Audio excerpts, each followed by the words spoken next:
A dazzling light show over Hong Kong's Victoria Harbour marked an end to a year when Hong Kong went from having some of the world's harshest COVID restrictions to dropping nearly all of its pandemic rules.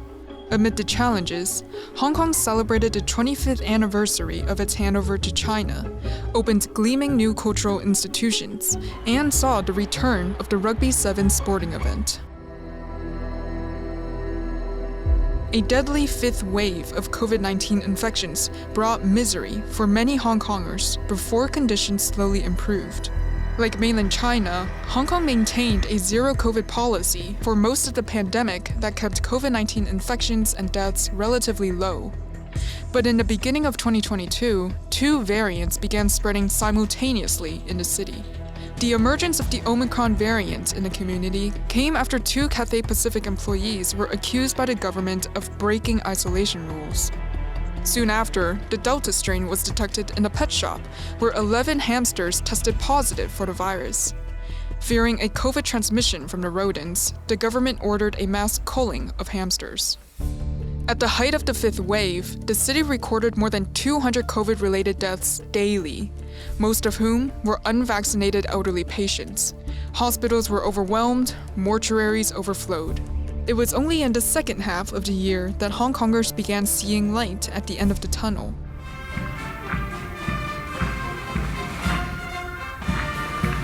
As the pandemic slowly started easing, Hong Kong marked 25 years since its return to Chinese rule. On July 1st, a heavy police presence greeted Chinese President Xi Jinping, who attended the handover anniversary. It was his first trip outside mainland China since the start of the pandemic.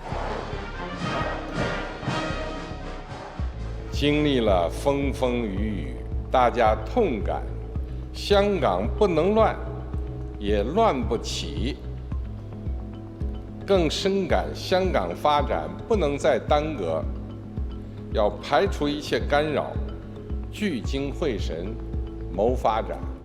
Xi presided over the swearing-in of Hong Kong's new leader, John Lee, who gave his first remarks as chief executive in Mandarin.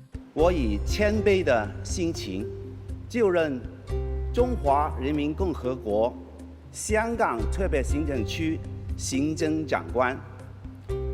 我衷心感谢中央人民政府和香港市民对我的信任。我将带领团队全力以赴，共建一个关爱共荣、充满发展机遇、希望和活力的香港。 Hong Kong continued to make headways as an international cultural hub in 2022, including opening a new arts venue days after the handover celebrations. The Hong Kong Palace Museum is a 7-story institution, showcasing more than 900 national treasures on loan from Beijing. In November, Hong Kong's Global Museum of Visual Culture celebrated its one-year anniversary by holding a major exhibition. More than 200 works by Yayoi Kusama were displayed at M+, representing the largest exhibition of the Japanese artist in Asia, outside Japan.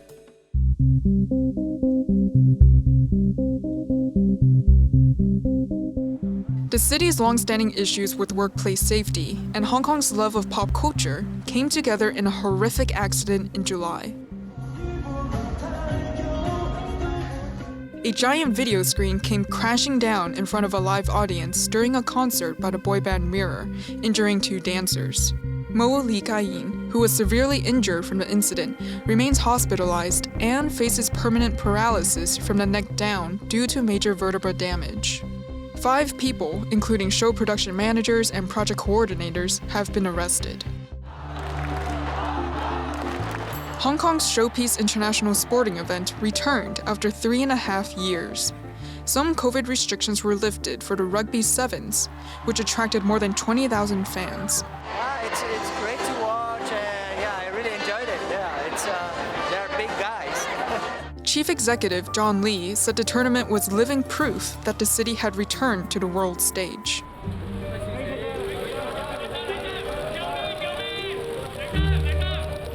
The government's prosecution of media tycoon Jimmy Lai for allegedly conspiring to seek international sanctions against Beijing and Hong Kong attracted widespread international attention. But the court case was eventually adjourned over a legal dispute about whether overseas lawyers could take part in national security cases. It led to the government asking Beijing to interpret the national security law. Instead of banning foreign lawyers from national security trials, as had been widely expected, China's top legislative body ended up leaving such decisions to Hong Kong itself. There were also a series of blunders made at several overseas sporting events involving a Chinese national anthem. The controversial song, Glory to Hong Kong, which was popular with pro-democracy protesters in 2019, was played instead. Some tournament organizers later said they had searched the song online using the keywords national anthem. The Hong Kong government has asked Google to change its search results to ensure that the March of the Volunteers appears as a top result. Google has rejected the request.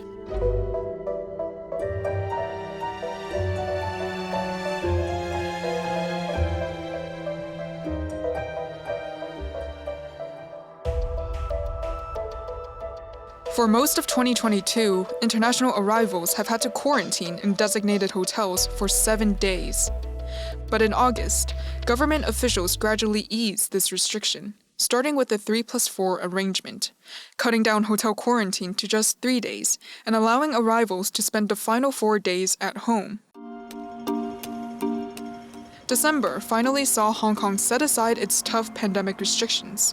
After the mainland shifted away from its zero-COVID policy, the city announced it was doing away with the vast majority of its remaining restrictions. People only have to continue wearing masks in public places, on public transport, as well as in schools and kindergartens.